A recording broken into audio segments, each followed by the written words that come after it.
नमस्कार। आज हम बात करने वाले हैं हरियाणा के उन दो दिग्गज नेताओं की जिन्होंने प्रदेश ही नहीं देश में अपनी छाप छोड़ी। वो हैं जननायक चौधरी देवीलाल और हरियाणा प्रदेश के पूर्व मुख्यमंत्री बंसीलाल। इन दोनों नेताओं को लेकर एक किस्से का जिक्र करते हुए भीम एस दहिया लिखते हैं कि बंसीलाल ने चौधरी देवीलाल को हरियाणा स्टेट खादी बोर्ड का चेयरमैन बना दिया था। एक बार दोनों किसी काम से साथ में दिल्ली जा रहे थे।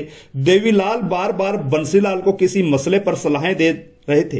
तेज मिजाज बंसीलाल इससे इतने चिढ़ गए कि कुछ समय के बाद ड्राइवर को गाड़ी रोकने को कहा और ड्राइवर ने गाड़ी बीच रास्ते रोक दी। बंसीलाल ने चौधरी देवीलाल को गाड़ी से उतार दिया और चले गए। हालांकि ये अलग बात है कि इमरजेंसी के बाद देवीलाल ने बंसीलाल को भी गिरफ्तार करवाया था। उस वक्त हरियाणा में सबकी जुबान पर चढ़ गया कि बंसीलाल ने बीच रास्ते देवीलाल को गाड़ी से उतार दिया। इसके कुछ दिन बाद बंसीलाल फिर चंडीगढ़ से दिल्ली जा रहे थे। इस बार उनके साथ चौधरी सुल्तान सिंह थे। बातों बातों में बंसीलाल ने सुल्तान सिंह से कोई सलाह मांगी। देवीलाल के किस्से से खौफ खाए सुल्तान सिंह ने कहा कि वो अपनी सलाह तब देंगे जब कार किसी पेड़ की छाया में रोकी जाएगी। बंसीलाल ने पूछा कि पेड़ की छाया का सलाह से क्या मतलब, तो सुल्तान सिंह ने कहा कि अगर बंसीलाल ने उन्हें कार से उतार दिया तो कम से कम धूप से झुलसने से तो बच जाऊंगा।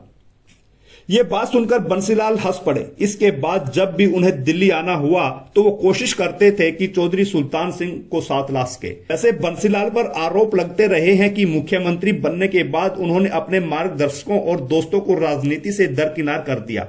इस पर भगवत दयाल शर्मा को यह कहना पड़ गया था कि इससे बेहतर है कि वो पुजारी ही बन जाए, कम से कम थोड़ी बहुत कमाई तो होगी। देश और राज्यों में कांग्रेस की सरकार थी। हरियाणा में सरकारी तंत्र सिर्फ बंसीलाल और उनके पसंदीदा अधिकारियों की एक टीम चला रही थी। इस सिलसिले से उन संवैधानिक संस्थाओं का मनमाने ढंग से इस्तेमाल करने के आरोप भी लगे। उनके सबसे करीबी एस.के. मिश्रा, जिन्हें हरियाणा को मॉडर्न बनाने का श्रेय दिया जाता है, बंसीलाल गांधी परिवार के प्रति पूर्णतः वफादार थे। संजय गांधी से उनकी दोस्ती मशहूर थी। संजय गांधी को हरियाणा के गुरुग्राम में मारुति फैक्ट्री के लिए 290 एकड़ जमीन दिलवाने में बंसीलाल की महत्वपूर्ण भूमिका रही। बाद में राजनीतिक पार्टियों ने इस मुद्दे को काफी उठाया भी था।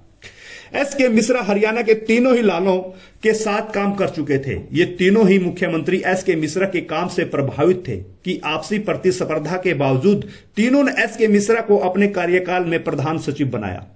एस.के. मिश्रा और बंसीलाल का एक मशहूर किस्सा है जिसका जिक्र कई किताबों में भी मिलता है। एक बार बंसीलाल और मिश्रा करनाल की एक नहर के पास चाय पी रहे थे।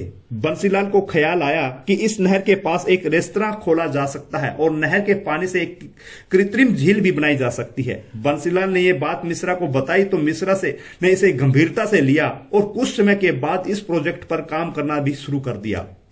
बंसीलाल को एक जाट लीडर के तौर पर चुना गया था, लेकिन बंसीलाल ने अफसरशाही और विधानसभा में गैर जाटों को प्रमुखता दी।